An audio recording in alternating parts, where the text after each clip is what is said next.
Hey everyone, today I want to talk about something that's on every baseball fan's mind, and that's the AL MVP race.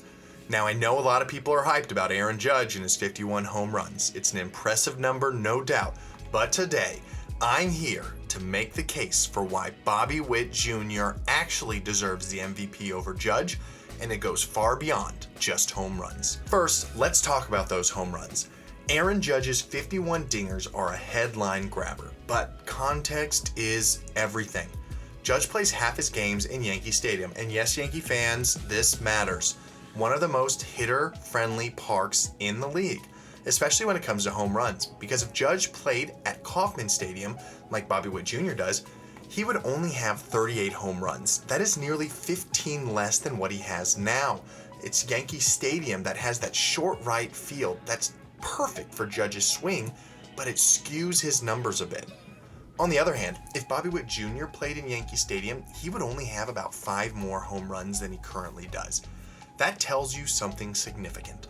Bobby's home runs are more legitimate. They're better quality shots that would leave any park. So while the home run numbers are impressive for Judge, they're not the full story. But let's move beyond just home runs. Let's talk about overall hitting. Despite having 60 more at-bats, Bobby Witt Jr. still has a higher batting average than Judge, 347 compared to 333.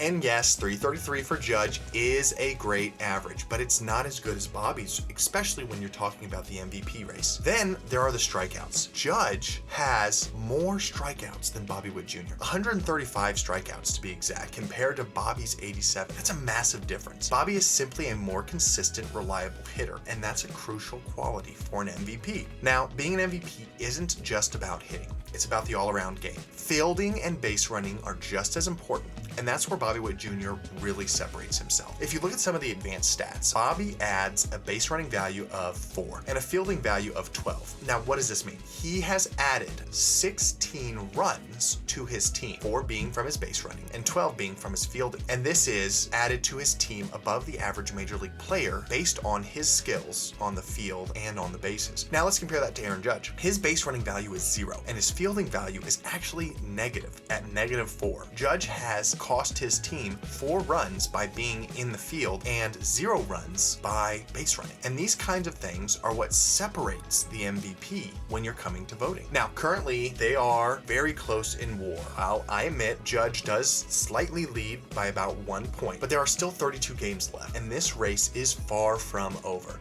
Deep to left field, Jones back, he's on the track, he's at the wall, see ya! Seeing the ball, He got on top of that one. Deep left center field and gone.